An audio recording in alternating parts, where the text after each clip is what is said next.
I'm hopeful, regardless of the outcome. Boost up positive energy without one. Sorry about the jab, I'm on a holy field. I'm bearing fruit, but demons try to eat them like Yoshi meals. I pissed them off the Batman like Falcone deals. Jungle full of predators, I know how Mowgli feels. So I got the fire, refuse to live in fear.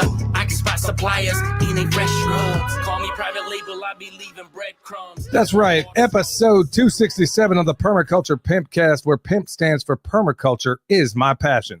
The only pimpcast on planet Earth where we discuss permaculture, preparedness, and practical living.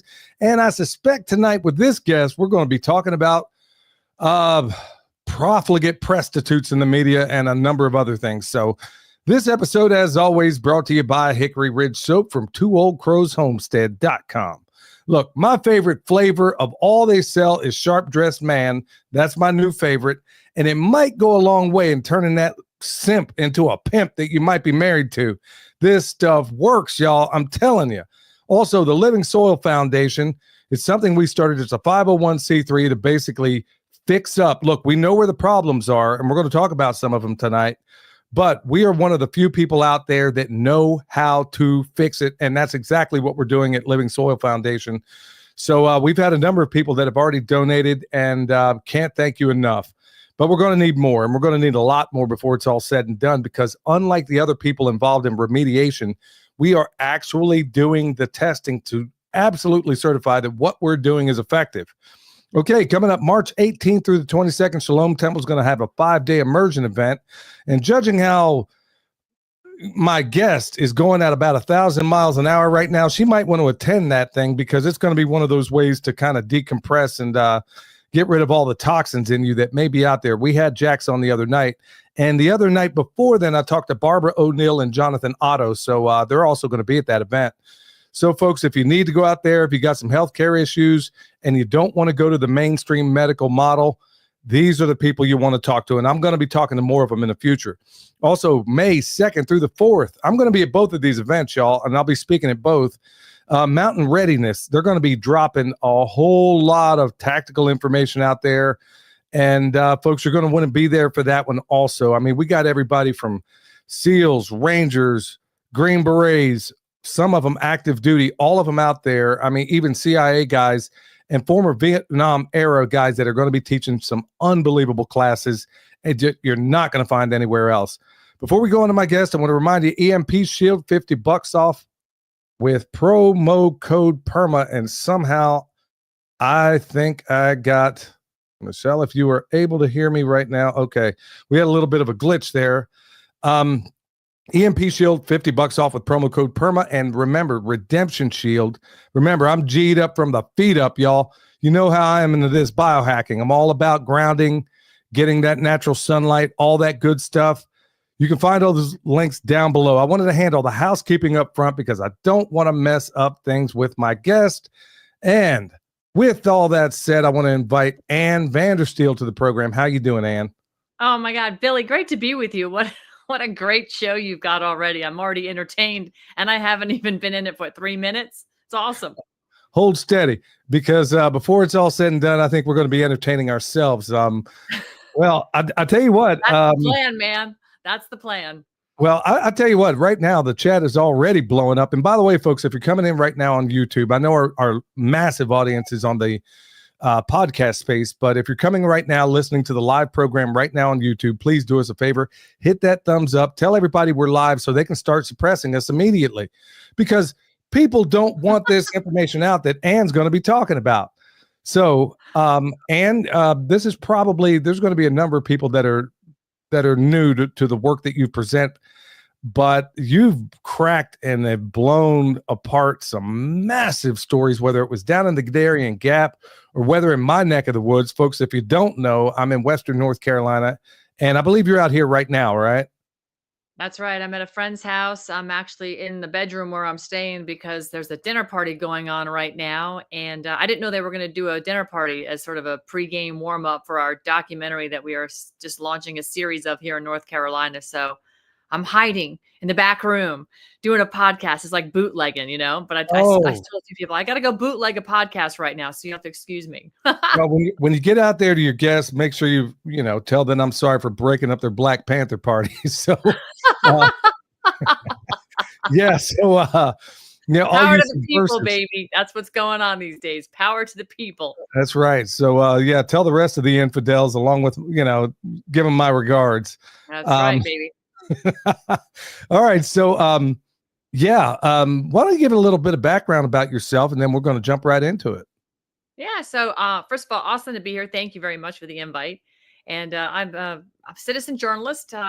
Just kind of came by it honestly. Just jumped into social media in 2015. I got on Twitter. I had no idea what it was. I thought it was like Beyonce's world, and learned that you could learn a lot on Twitter. There was a lot more information out there that I even knew besides reading Forbes or the Journal or whatever. And so started posting and kind of found a voice, started doing podcasting early on in 2016, had a highly produced show by a guy named Bill Mitchell, and launched my own show from there called Steel Truth. It was pretty popular in the truth space. And I did some pretty amazing investigations, kind of cracked back open Fast and Furious, blew some stuff up there. We found a lot of snakes in the woodpile, so to speak. And sort of the rest is history. I've just been kind of out in the field. I prefer to be in the field, on the ground, talking to the people, getting the real story. I do broadcast work behind a desk and look like a newsroom kind of a thing, real sort of a professional look. But I kind of go whenever my heart tells me. I don't really have a theme, except that I'm just kind of hardcore. And people know that when I open my mouth, it's because I really believe in what I'm telling you. I'm not trying to persuade you. I'm just telling you, this is what I'm seeing. This is what I really believe is happening. And if I've got it wrong, I'll be like, hey, I didn't really see that one right, but here's what I've now learned. And, being on the ground here in North Carolina, it's the story is starting to really become self-evident. So that's why you have to be on the ground. And I've, like you said, been down the Darien Gap in Panama. I work with Michael Yon, famous war correspondent, Green Beret. And we've broken some pretty amazing stories down there that resulted in basically the election of a brand new president, and got some NGOs kicked out of Panama because we exposed them for doing nothing on the ground to help the people that they were importing with our American tax dollars. So, the beat goes on, man. The people are waking up, and it's a good day every single day. And I think, the people around the world are finding their voices, and they're finding each other, and they're realizing it's been tyranny. No matter which way you shake it, doesn't matter who's been in power. There's been oppression of the people, and we've got to, reset the way God intended us for us to be, Billy, which is to be free, but not lawless. And so we're striking that chord right now, and we're starting to find our voice. And I think North Carolina is going to be that beachhead that kind of helps set America back on pace to be a republic again. We are going to restore the republic by restoring the greatness in North Carolina. Well, I sure hope it starts here. I know everybody says people are waking up. I just don't see it in certain pockets around here. And in Asheville, I mean, you got every hoople-headed Marchie running around that place, and Kamala Harris stickers on the back of their cars and the whole 9 yards. They're not going to wake up no matter what. So, I mean, that's not where real hardcore America exists, at least in my mind. Now, you do have enclaves of people that would obviously, align with people like us. But okay, so here you are in North Kakalaki, apparently not far from me. And I'm kicking myself right now. I mean, I could have crashed your dinner party and just interviewed you right there. Yeah, why don't you? I mean, I think when we get off, you should come on over. Oh, well, I'll have to see if I can. I am, in fact, a farmer, and I get up dark 30. So, but I know you do as well, because we were talking one morning, and we were both out jogging. So, yeah. So anyway, let's just jump right into it. What brings you? I'm going to ask a couple of rhetorical questions, but obviously nobody else knows what I'm going to ask. So, what brings you to North Carolina right now? Well, continuation of I came on the ground here about a week after Helene left. And I'm a, Florida girl. I've been through dozens of hurricanes. And in Florida, when shit hits the fan and your shit's everywhere, you clean it up. And in 4 days, the claw truck comes by and picks it up and takes it away. And it's as if the storm never happened. I mean, it's, things get sorted out pretty quickly in Florida. But what I'm seeing here in North Carolina is nothing short of just abuse. It is literally abuse to the people, because there's no reason that this stuff shouldn't be at least the trash picked up. I mean, I understand boulders that came out of these rivers that just, went from, say, I don't know, 20 feet wide to, a couple of 100 feet wide, and all the mudslides and landslides. I understand that, but why they don't have 1,000 excavators here and skid steers and front end loaders and dump trucks everywhere, just trying to do something, to me is unconscionable. And so again, I am very much a constitutionalist, but what I see happening here was just so shocking to me. And to come back, spending 3 weeks here, going home for a week, actually I was here 4 weeks, going home for a week for Thanksgiving, coming back and, spending another couple of weeks here. I'm blown away, man. I just can't get over the fact that it still looks like ground zero, with the exception of a few people that have the ching in their pocket to bring in a front end loader and fix their pasture or fix their farm or whatever. Everybody else's place still looks like shit. And it's disgusting to me. And that's just no need for it, especially when we're sending billions of dollars overseas. I mean, come on, man. What is it? Biden just pardoned a pedophile, with porn on his computer, but we can't help the people in North Carolina. There's just something really wrong here. Yeah, don't get me started. I mean, we just gave another billion, and Biden, I mean, you think he would have done this quietly, $1 billion to Africans that are suffering from storm damage.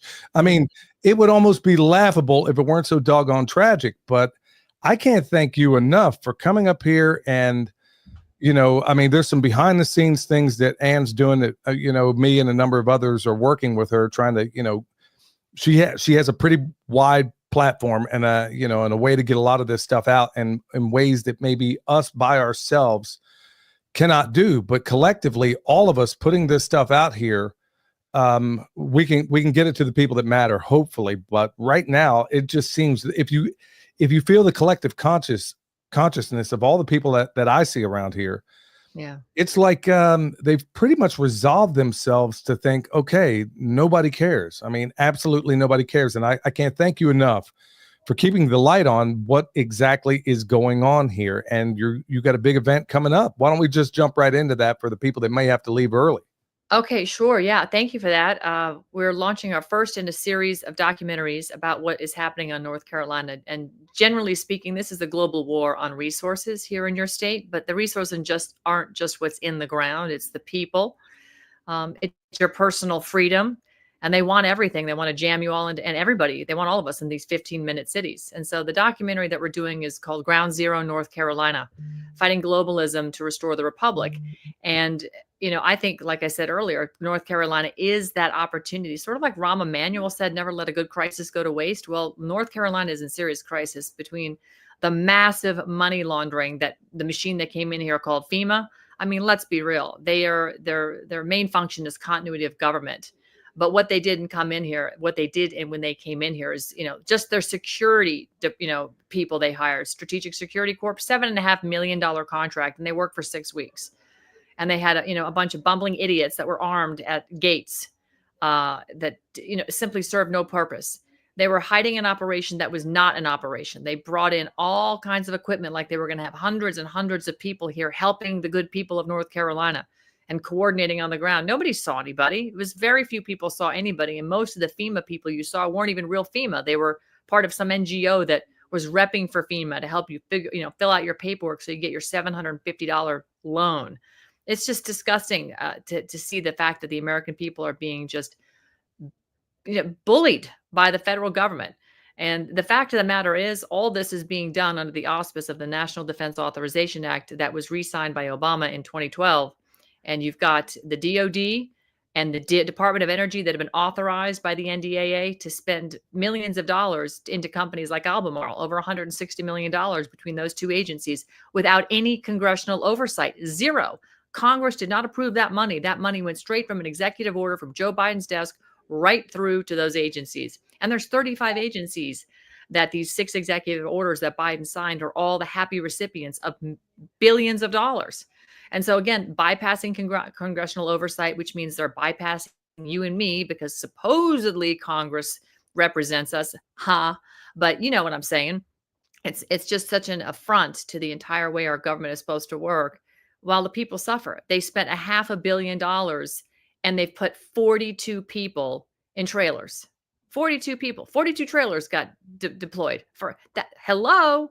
Meanwhile, so you got CPS breathing down the necks of people, Billy, that saying you can't live in a tent or you can't live in a hotel room. And why isn't your kid in school? You're in a different zip code. Well, it's because there is no place for me to live right now. And this is what the best they could do. And they're trying to snatch kids. So, we were working and coordinating with some pretty incredible people. The friend you introduced me to, Bear at Grindstone, they're doing a great job. Remnant Texas Ministries are doing a great job. I've got Dr. Molly James here right now with the James Clinic. She's been on the ground, mobile clinic, helping people. She's helping people get roofs over their heads. The Truth About Vaccines, Ty and Charlene Bollinger, The Truth About Cancer folks out of Tennessee. They've put people into campers. I mean, there's people doing things everywhere, all over. Warren from Patriot Party News, I was on his show last night. He's showing up. He's in a parade tomorrow, but they're delivering more, RVs and campers. This is what's going on. Mike Adams, really good friend of mine, the health ranger, he delivered, I don't even know how many pallets of food. It was like $500,000 worth of food he had shipped over here. And I think he has another truck coming. So people are turning up everywhere. It's just incredible. But the government sucks. And they're doing nothing to help the people except get in the way and say, oh, the permit and this and that. Give me a break, man. These people need houses like yesterday. Where do we now? 8-10 weeks out? And you still have people living in tents down by the water. I was in Black Mountain yesterday. There's people living in tents down by the river in Black Mountain. This is insane. Insane. Yeah, I can take you to a number. I mean, this is my home. I live in Mars Hill, so I'm not far from you right now. And right. I can take you to a number of places out here. In fact, it's occurred to me a time or two to go ahead and document more of this on YouTube, but I don't want it to be some gratuitous vulgarity like so many others engage in, where it's like because they know that the algorithms, if it bleeds, it leads. I've pretty much put the spotlight on all the roaches out here that are the grifters that are rolling in here, stealing people's money. Yeah, we've had a fair number of those.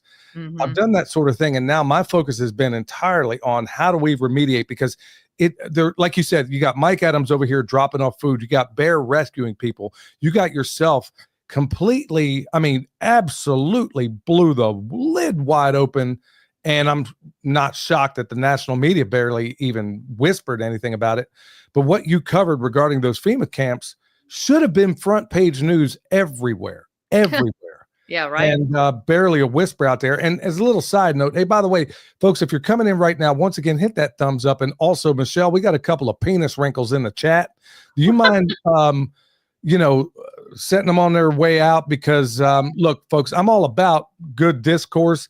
But if you're in here trying to screw things up and try to create a bunch of nonsense out there, take it somewhere else. Our normal moderators aren't here tonight. So, Michelle, hey, look, y'all, bottom line is I'm going to get a shirt that says, don't start no SH and there won't be no IT. So get on the first thing smoking, nephew. Yeah, where was I going with all this? You stand up on the side, Billy. Honestly, you're funny as hell. No, I probably ought to. I mean, honestly, I could probably fill volumes just with this nut job administration that we have right now and the things that are going on.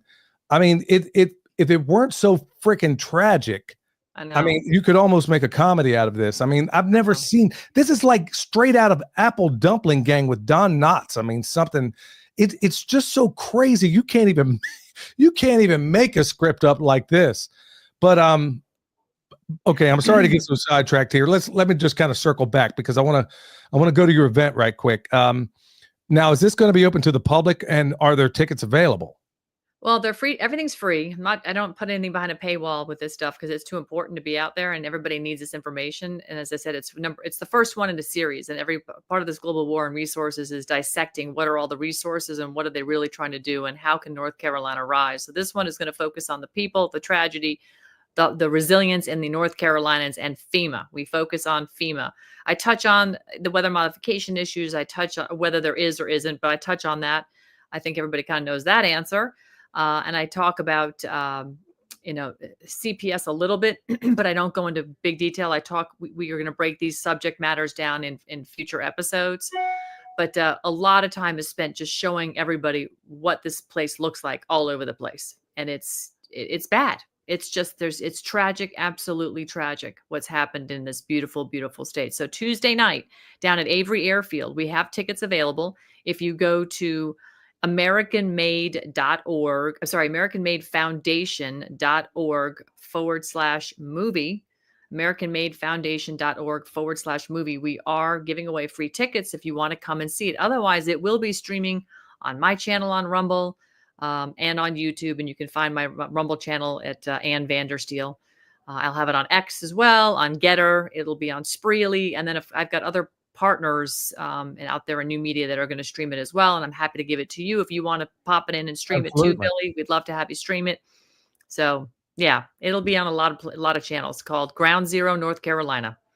Yeah, we'll have a link for it down below, and for all the people in the podcast space, it'll be in the show notes. So have no fear on that score. And hey, by the way, there's going to be food out there too. Chef Shane, he Oh, yeah. alone is enough to fill the freaking place out. So Chef Shane's going to be there, and linked up with him, and he's going to have. Thank you. I guess did he work out a menu with you yet?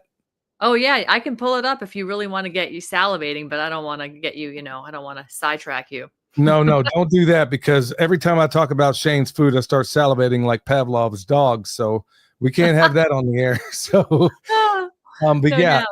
Shane's going to be there, y'all. So, He's but awesome. that's really not the most important part of it. Is, I mean, to put a spotlight on what Ann's doing here and all the things that are happening. Is there going to be a Q&A afterwards, or is it just Oh, watch yeah, the movie, yeah. hang out? Definitely. So just some things that people might be, find interesting. General Flynn, who's not in the Trump administration, is taking a very big interest in North Carolina. He was on the ground, I think, the week after I got here, and he met up with Dan and Paula Nunez over at Avery Airfield with We the People Mission. They have an amazing distribution organization over there, and they've exploded since I started coming and covering the story. General Flynn is very much like me. He very much believes this is local action. Government and local action will have a national impact. If we all locally get our crap together, then together as a country, we will be fine. And so he identified some key people that are good servant leaders in the community, Dan and Paula being a couple of those. I've pulled together what I consider to be great people that are also equally yoked in terms of servant leadership. They're subject matter experts in their field, like yourself and several others. We've got about 15 people that we're going to, they're all invited. But the day after the screening, we're going to pull together, kind of a sort of what I call a sit rep for the general, and get him plugged into some more people and get these people plugged into each other, because this is how you build your network. This is how you build your parallel government. While we have this corporatocracy that is just puking money and forgetting about the people that put him in office. Well, we really didn't. We were mostly selected, but you catch my drift. We are going to get the people who really care about people together, and we're going to organize ourselves, because that's the only thing you see happening in the state. Frankly, that's the only thing you see happening around the country, is the people are helping the people. People are sort of ignoring the federal government now. It's sort of a joke. It's a punchline at a party, because it's just so bad what they're doing. And in fact, if we all just ignored Washington, D.C., the district of corruption dumpster fire that it is, we'd all be better off. And the fact that Trump is talking about abolishing the IRS and the Federal Reserve is 100% spot on, because frankly, the Federal Reserve is a private bank. I think everybody on this podcast already knows that. No news flash here. But our United States is a federal corporation. They say it in their own documents, 28 U.S.C. 3002-15A. The United States is a federal corporation. It's in their own U.S. code. So they are not a republic. They became corporatized in 1871, and they've never looked back. And everything that you see happening bad in this country today, Billy, are all because we have for-profit agencies of unelected bureaucrats that are running the country and mandating, and they're taking the money that the Fed prints and shoving it down the agency throats to spend and puke on whatever they want to. And it doesn't benefit us. And we've lived through too many years of it, most recently the last 4 with that awful flu thing that was going around. I'm becoming a bigger fan the more you talk, because I didn't even know you knew this. I mean, this is information I talk about. I'm a national. I renounced my US citizenship. Yeah, I'm a national. Oh, that's what I'm talking about. I'm in the process of getting it done myself. I got my passport and everything. I'm fully a national. I go in and out of the country. I go to Panama all the time. I'm down to South America, Central America, whatever. And I don't go through the U.S. citizen line when I return. I am a national, and I inhabit the state of the Republic of Florida. I do not live in anything that's corporate. Oh, I had no idea you rolled like this. Okay. There's some conversations I got to have with you privately. Maybe at this event. I'm sure you're going to be swamped out there, but maybe at some point in time. But yeah, I'm becoming a bigger fan. I was already a fan, but now I'm becoming a much, much bigger fan the more I hear you talk, because people might make certain assumptions about, some of the people you may be affiliated with, or some of the ones you talk about. But I mean, this is exactly, you're talking about history that 99% of America does not know. I know. And frankly, by and large, doesn't want to know. Nope. The whole notion of being free. It's like this Native American guy that, he ran for president once. He said, we're just one giant Indian reservation. We live in we think we're free and we live in a prison with bars we can't see. And by and large, if we stay within this corrupt system that we currently have, I mean, I love what you said about the Federal Reserve, ditto. I love what you're saying about being a national, ditto. I think if everybody knew what you know, this would be a very, very, very different country. And Oh, now I see why you got along so well with Chef Shane. Huh. well, knowledge is key. And when you fully understand the history now, when I look at things now, everything is so clear to me what's really going on. And that's why, I don't see these agencies lasting long, because the fact of the matter is they're printing checks, they're writing checks that their bodies can't cash, to coin a line out of a movie. The entire government is rapidly approaching the tipping point of complete insolvency. We already are, but it's rapidly approaching the point, and we're arriving at it faster than we were supposed to. And frankly, Trump is big time into crypto and gold. Look at what we're being challenged with right now. We're facing down the double barrel of BRICS, who has already, standing up their, asset-backed basket of currencies, right? 40% gold and everything else is all the other assets that these countries have, which is the only fair way to actually exchange things of value, right? What you have for what, what I have for what you have. And we determine what is the worth of each thing. But to have things just, hyperinflated because of fiscal irresponsibility is a burden on everybody. I mean, look at what it's done to our country.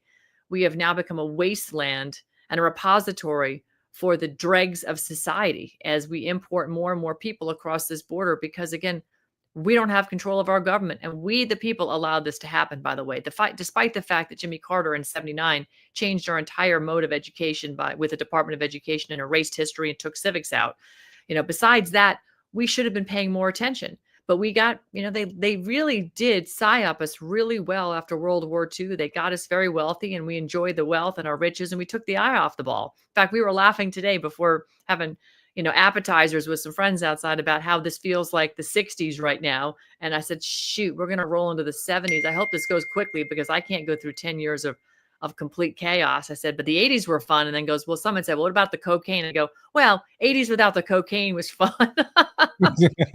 So we're sort of recycling all this stuff. But this time, I think we really have a shot with, when you get financial freedom, when you're not burdened because you are beholden to a private banking cartel that runs the military industrial complex and just uses countries like puppets to create war and destabilization, and all, everything we've been living through is all manufactured and controlled through banking, intelligence communities, and of course, all of their, their friends, the military industrial complex, and all the other agencies that are really not friendly to us, but they're supporting their industries in which they supposedly regulate.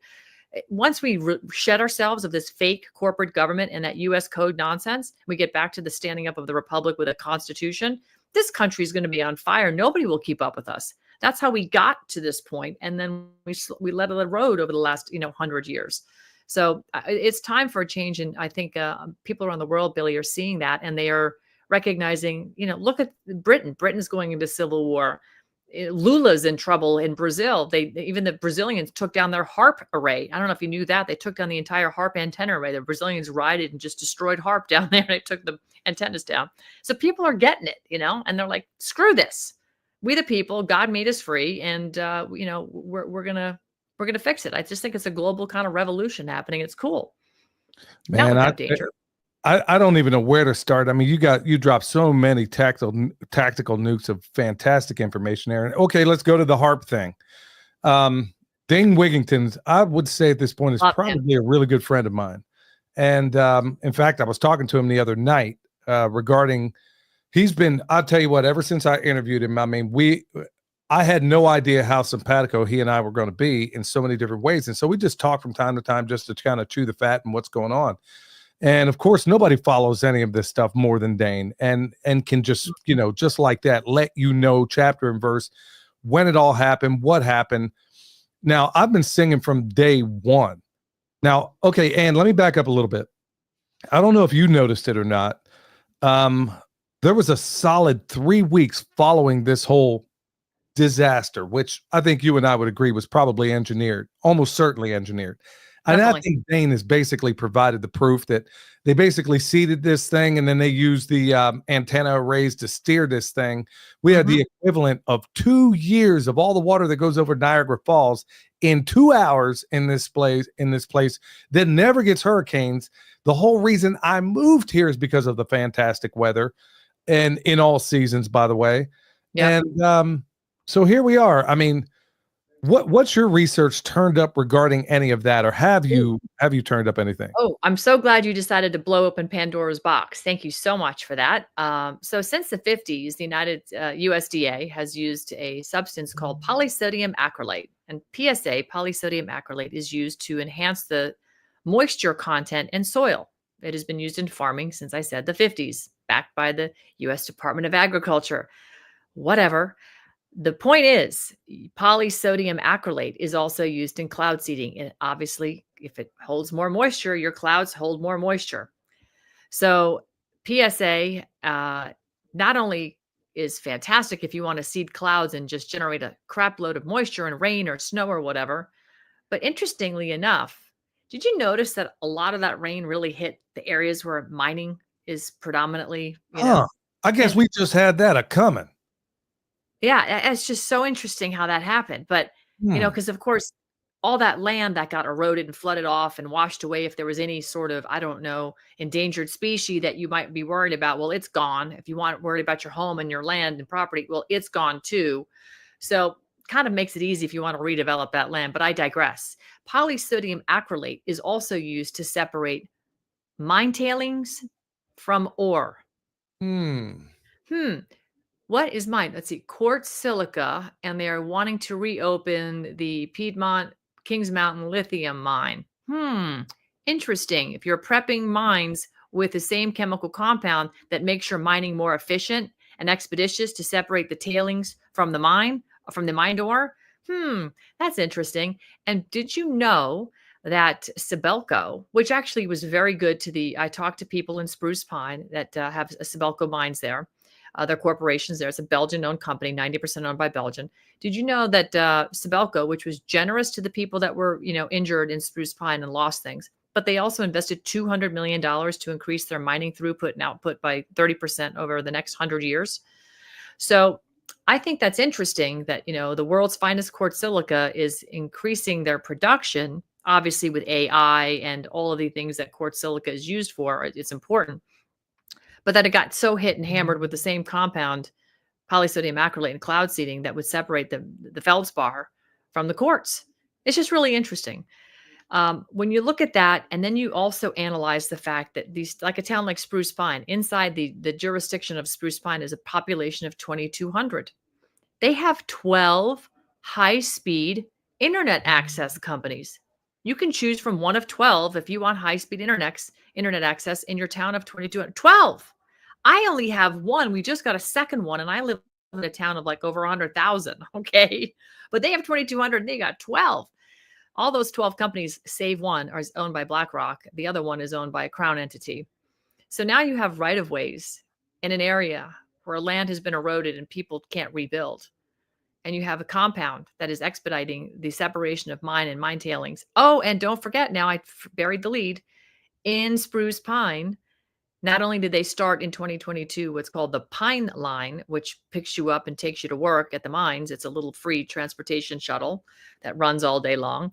But they're also building a 65,000 square foot community center it's a YMCA community center attached to Mayland Community College. The odd thing is, Billy, there's no parking. Well, I mean, there is some, but for 65,000 square feet, you would need a lot of parking because you could hold thousands of people there. Where are the thousands of people going to come from? Unless, of course, all that land is going to be redeveloped. And you've got the right of ways because you have all that internet access. And you don't have to worry about public comment because their houses are gone. But you need 15-minute cities maybe because you want to increase the throughput of a mine. I don't know. Those are just the dots I see. It's weird. And the people in Spruce Pine are just trying to pick up the pieces. I mean, they're literally trying to pick up the pieces. And when I talk to business owners there, they'll tell you FEMA didn't help. Nobody got any coverage. And I spoke to one law enforcement officer who was doing search and rescues. He went through 3 pairs of boots in 1 week. They were being dissolved under his feet. So A lot of weird stuff, not good.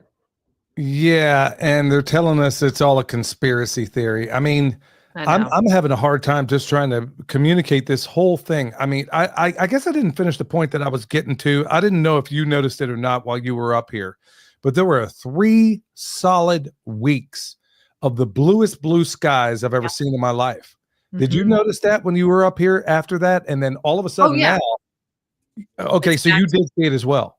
Oh, no, I saw it, and I actually was just so happy to see it, and then, of course, the chemtrailing started again. I actually put a couple of posts out, tagged Bobby Kennedy, and, put up and it was there's it's so blatantly obvious out here because where I'm sitting, I'm at 3,000 feet in the town of Weaverville at a friend's house, and she's got a beautiful vista. You can see Mount Mitchell off in the distance. It's just kick-ass piece of property, Billy. You got to come over. But the view is amazing. It's just to this, to the east. We watch the sunrise come over the mountains and stuff. And then when the chemtrailing start again, it's just not been the same. And if look at the skies today. Yeah, So that's exactly what I'm trying. I am trying and trying and trying to get people to, folks are, look up. well, folks are blowing me up right now. Ever since we did that program, I can't even tell you how many reporters. In fact, Michelle and I, my wife, got off the phone a little earlier today with a reporter in Knoxville, and I can't even tell you how many people are asking for my evidence regarding the testing we did. Now, I've sent those documents over to you, and I've sent them over to people that I would trust.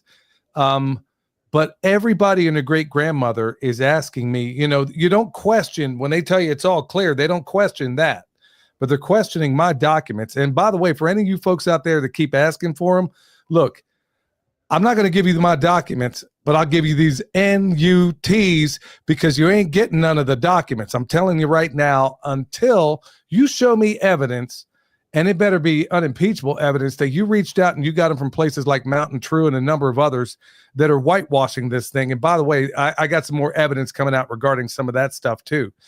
And I want to ask you, I want to go back to this thing with the FEMA camps. Sure.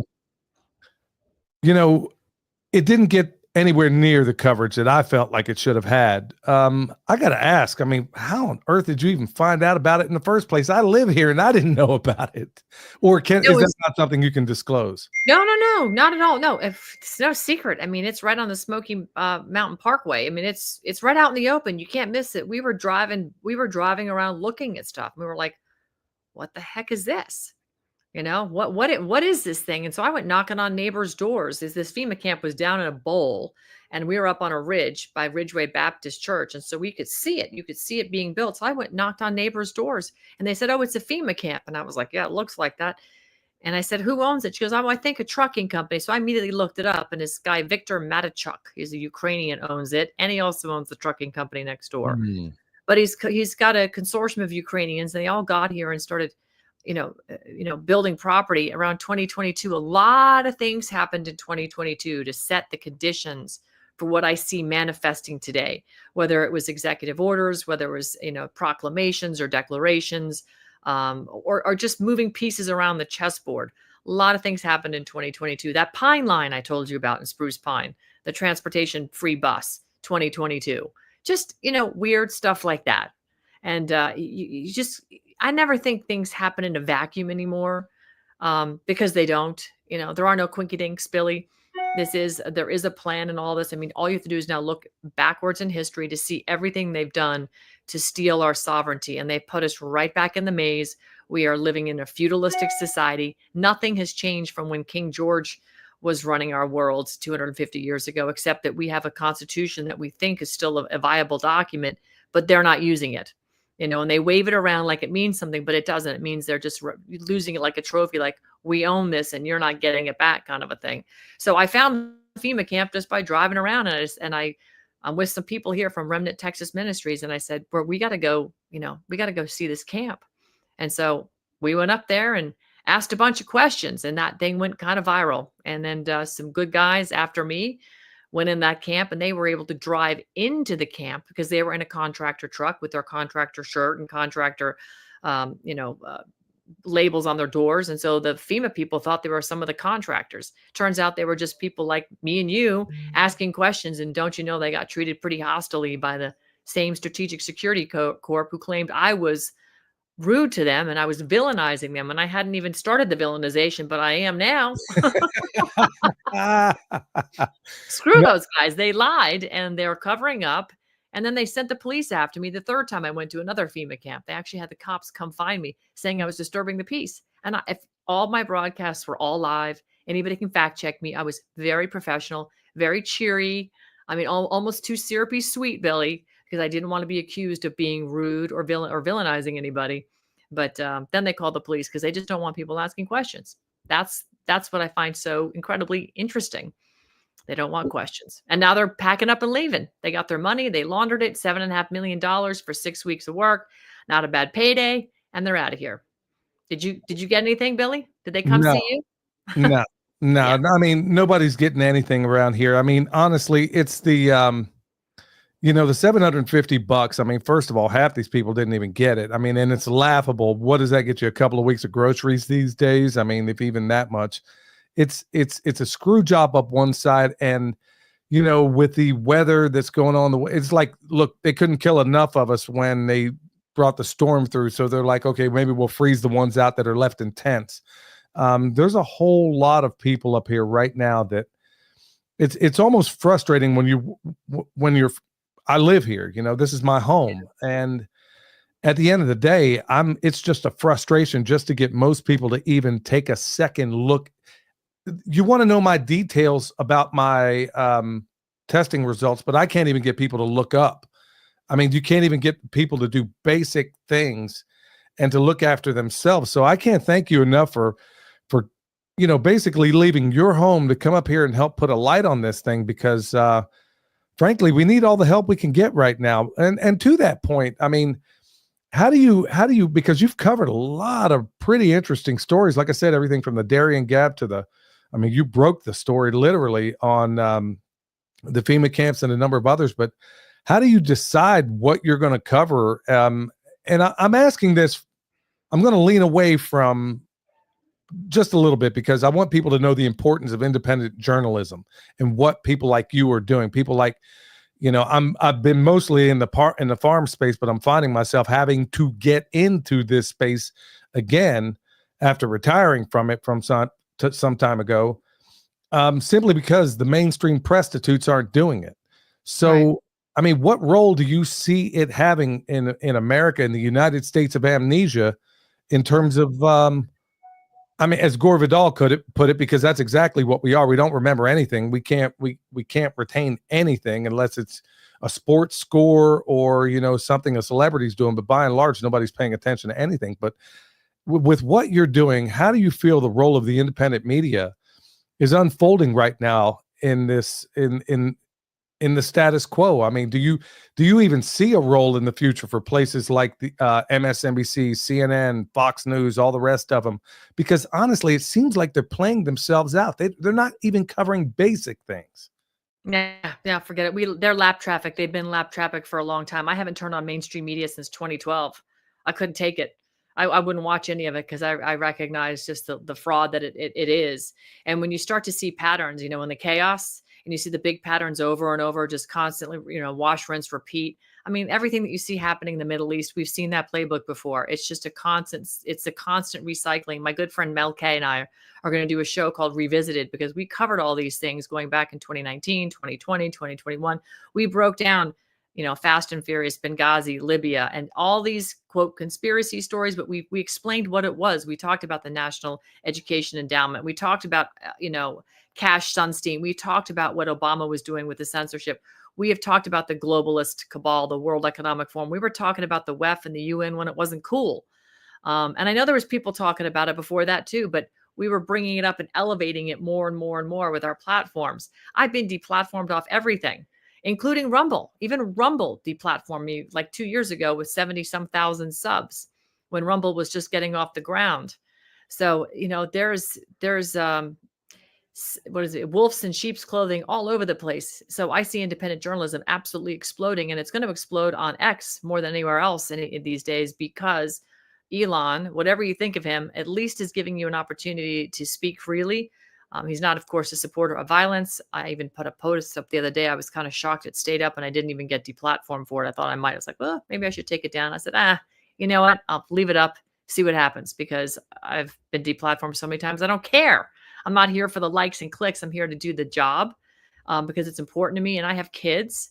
And so I think independent journalism is 100% has and will continue to eclipse the mainstream media, unless, of course, they decide to get their collective heads out of their asses. They have a great apparatus around the world. But let me tell you something. I'm doing a documentary right now, and I was looking at some footage that, my producer that came out and helped me do some filming, and the stuff I shoot on my cell phone, my iPhone, right? These little cameras right here, you can't beat it. When you get a good mic, a good lapel mic, you don't need all this big gear. Everybody is the news now. You can be the news whenever you want, and you never know when you're going to put something up that's going to resonate. So why in the hell would you spend time surfing a channel waiting for a program to program you at a certain time when you can get media any single time? And let's face it, we are a fast food, give it to me now society, because we're all like, we have this attention span of a squirrel. So I don't see the mainstream media ever recovering from this, because they dug the grave themselves and they threw their bodies in there and they covered themselves up, and then they dropped a bomb on top. They've lied and lied and lied. Nobody listens to that crap anymore. CNN only gets views at the airport. You know what I'm saying? It's like they're done. They're done. No, they're completely done. We got some questions in the chat here, if you're okay with that. Okay. Yeah, love it. So we'll just go ahead and hit some of these. Are those trailers still in the camps? It's funny. I just actually got a text as we're sitting here. My buddy, who's actually in our documentary, just texted me. Let me see what he said, because the big camp at Candler, they were pulling him out. We'll get it tomorrow.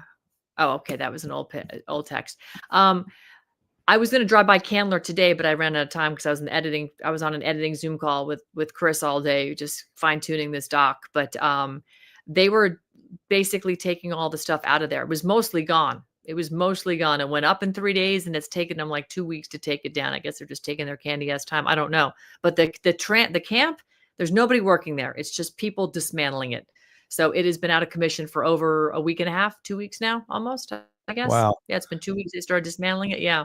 So I think Candler's probably just pretty much gone tomorrow. I'll check it out and I'll give you a text, and you can, update your media, your wherever. But the camp over at Blue Ridge Community College, that I was the last camp I went to.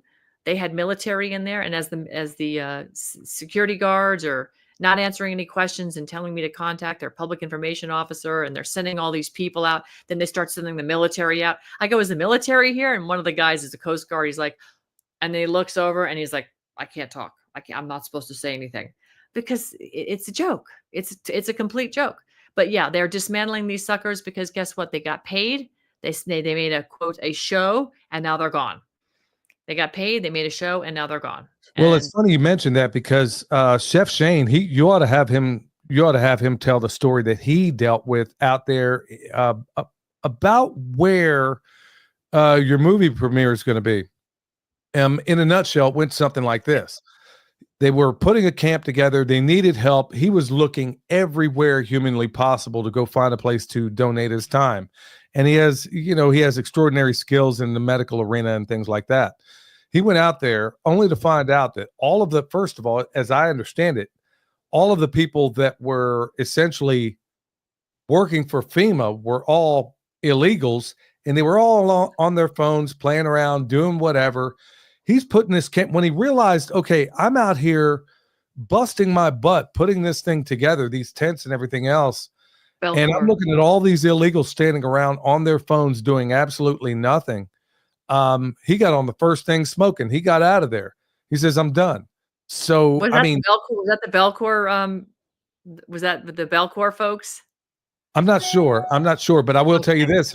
Here's another little, data point, is that down by the river after this, and I truly wish I would have recorded it, but down by the river, right after this thing happened, when the waters receded enough, I'm telling you what, I haven't seen this this many illegal Mexicans in one place since the last Ricky Martin concert. I haven't seen anything like it because they got them down there and this thing stank to high heaven. And I suspect the reason is because if those people die, well, they're undocumented, right? I mean, who's ever going to know? I mean, they're human beings too, but they had them down there working. They got them in Tyvek suits. You couldn't even drive through there for 3 minutes without your head blowing up. And they got these guys, these vatos lined up and down there like cordwood, picking up this, picking up that. And of course, nobody's telling us about what the real chemicals are out there. But you know what? We got chemical analysis and it's a real mess. Okay, so the next one here is why does FEMA have tornado shelters for their employees? Yeah, that's so funny. So they had about 24 of them just at the Candler camp. And according to the spokesperson that came out to meet me, it was part of the package. So I went digging around looking for that information. Like, really, what do they mean by that? And everywhere I looked on the FEMA website, tornado shelters were issued where there was tornado prone places. Now I'm going to ask you, Billy, is Western North Carolina known for tornadoes? Hell to the no, no. It doesn't happen here. That's part of the reason I moved here from Oklahoma and Texas. Yeah. So anyhow, that was the story. If you understand FEMA, and I saw somebody in the chat, and they're quite accurate. FEMA uses contractors, right? They don't actually really do the work. There are people inside FEMA that push paperwork. I know somebody high up in FEMA is a whistleblower. I'm not going to give his name away because he's a good dude and he's been helping me a lot, because I was like, hey, man, I need help looking for these contracts because I can't find them in SAMS.gov. And, when I start looking up the names of these companies, I can find a little bit. And I'm finding this company like Emergency Disaster Service. The guy who owns it, Cronigan, I think his name is, he was indicted by the DOJ for laundering money through a campaign for, I think, his daughter at one point. So anyway, criminals, right? Just a bunch of criminals. But they are contractors. They don't all work for FEMA except for a few that are on the inside. So to that point, it's accurate. Where was I going with this? What were we just talking about? I got sidetracked with too many squirrels in my head. No, it's totally FEMA. Yeah, the tornado shelters and their employees. Tornadoes. That's right. Yep. Tornadoes.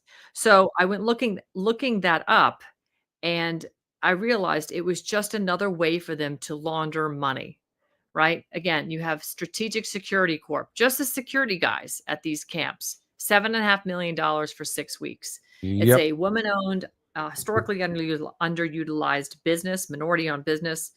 So they're checking all the boxes there.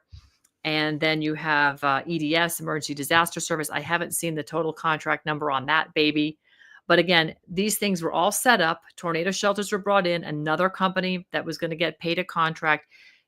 I can assure you every single one of these contracts is overinflated, and there's kickbacks coming around. Because at that Candler camp alone, they told me 700 FEMA contractors were supposed to be coming in from all over the country to help North Carolina. And I specifically asked the man, I said, so Josh, is this for the people you going out? No, these trailers are not for the people. They're for our people. Oh, right. Okay. So you guys get climate control trailers while everybody else is sleeping in tents or nothing at all. And he said, well, we're here really just to coordinate with state and local services, which is a continuity of government function. So that's FEMA's primary function, is continuity of government. Well, I can tell you the government's all jacked up. Okay. It's all jacked up. They can't even do permit process right. And they're like, people with tiny homes are being told you can't live in it because we're not going to give you a certificate of occupancy because it doesn't pass a permit. Are you kidding me? So they have to go back and live in a tent? Is that what you're doing? And then you're going to send CPS to come get the kids? This is how screwed up the process is here in the state. So all those things you saw at FEMA camps literally were for in my estimation at this point, because they came and went in less than 6 weeks, and you still have a massive disaster here, and the government is still disaster. It was money laundering. There's nothing else I can tell you about it that's going to change my mind any differently. It was clean money laundering right out in the open. Yep, and it happens all the time. When you called FEMA, they didn't even know there was a camp in Candler. And it was the biggest FEMA camp here in North Carolina. Wow. You call the 1-800 number. You talk to other FEMA camps. They had no idea that camp was even there. Unbelievable. No, frankly, it is believable. I've worked for the government on 2 different occasions, and it is the biggest racket. I mean, if you want to clean up everything, it even crossed my mind. Maybe I want to move to El Salvador. I mean, because every time, every single bureaucratic nonsense that gets removed, guess what happens to the people? Life gets better and better and better. How about that? That's right. So I gotta hit this one. Look, I know we're coming to the end of it here, but this is a pretty important question. And Patty's asking, what is a national? Oh, so a national is someone who has an allegiance to the United States of America, the Republic. I love my country. I love what we stand for with respect to, our constitutional defended rights, right? We are here as creatures of God, right? We are his children, and he gave us this beautiful second covenant nation to be free. I do not support the United States government's, shall we say, criminal behavior, and the fact that they're stealing from we the people and have been for over 100 and however many years since the Fed was, built, 110 years, 120 years, whatever it is. This is just out of control. And I want to restore our constitutional republic, which is what we are. That legislative democracy in the 10 square miles of swamp is a foreign corporation. It's foreign to us. They do see us as a threat to their democracy because we're not. We're a constitutional republic, and they are here to serve us. But yet they flip the tables and they have us believing that we have to listen to them when in fact they have to listen to us. They work for us. Your tax dollars are paying their salaries.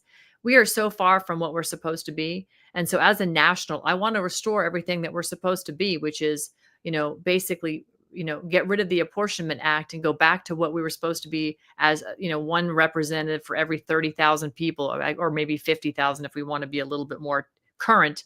But we should have over 6,000 representatives right now all over this country in their home offices representing us. We shouldn't be sending these people to Washington, D.C. to engage in debauchery and sick predilections of child sex trafficking. They should be listening to us, have a beat on the pulse of what's happening in their neighborhoods so they can advocate for us over a Zoom call. They don't need to go to DC for this stuff. So a national is somebody who loves her country, but doesn't condone what this corporate government is doing. And that's what we have. We have a corporate government that has become a government of agency, not government of, by, and for the people. Bam. That was definitely the most important question of the night, if you ask me. And folks, look into it for yourself. I'm probably going to do more shows on exactly that very thing. Really wasn't about that. I wanted everybody to kind of know what Ann is doing right now. And honestly, the incredible, intrepid work that she's doing and the expose that she's done regarding so many things, whether it was a Darien Gap and what's going on there. So many doggone things. And you're doing yeoman's work. You're doing fantastic work. Tell everybody where they can find you, Ann. Follow me on X at Ann Vandersteel. That's the best place. I post everything that I do there. I have a Substack, annvandersteel.substack.com. But really, X is where I've kind of made that my major home because I just get the most, freedom over there, and I don't. It's easy and it's fun. It's you engage in some spirited conversation. And I don't block people. I just mute them if they become, ridiculous. And there's a few ridiculous people out there that, say the most insane things because they just are looking for likes and clicks. I just hit mute because I'm not going to give them the satisfaction of a block. What's the point? Yeah. Well, I hope you got a plan B because like you, I mean, I've had issues with Rumble and I've had issues with X. I mean, I tried to go live on there a couple of times and it's weird. There is a plan B. It's called Pickaxe. My friend Jeff Dornick has launched it called Pickaxe. And it's cool. It's a cool social media site. He's doing a great job. I think when he launched it, I didn't expect it to be as good as it is. And it's quite good. Pickaxe, pickaxe.com. I encourage people to check it out. Yeah. Now, folks, I want you to know, I mean, I know it's been healthcare week for the most time, looking after your own health. But honestly, I'm a farmer, which means I kind of need a freaking planet. And so do you. I mean, we need a healthy space. And Ann is one of the people out there that's shining a light on what's happening around here. Hey, don't forget, remember, December 17th out there at Avery Airfield Hangar. She's going to be playing her documentary. And I'm going to be there. Chef Shane's going to be there. Of course, Ann's going to be there. And I think there's probably going to be a number of dignitaries running around that place.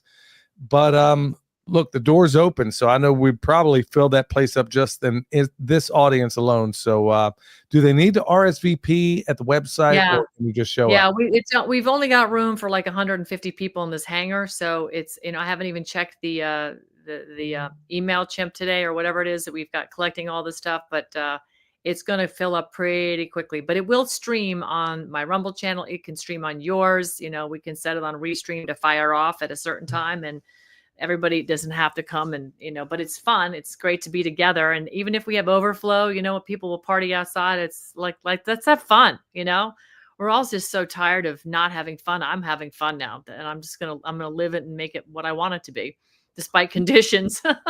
Yeah, I think a fair number of people are going to want to just be in the room of like-minded people, especially some of the folks I know, like CL, probably in Asheville, and a number of others.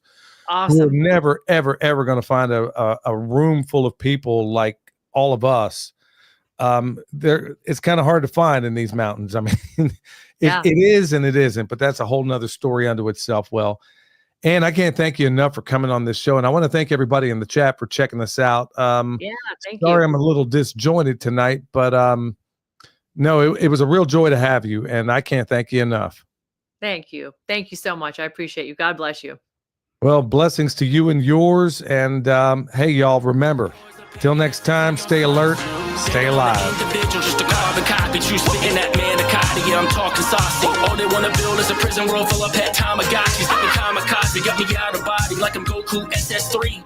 They wanna push me to the center like a cell. They wanna split up at the center of the nexus. Me. They want me to bow down, but I'm a warrior.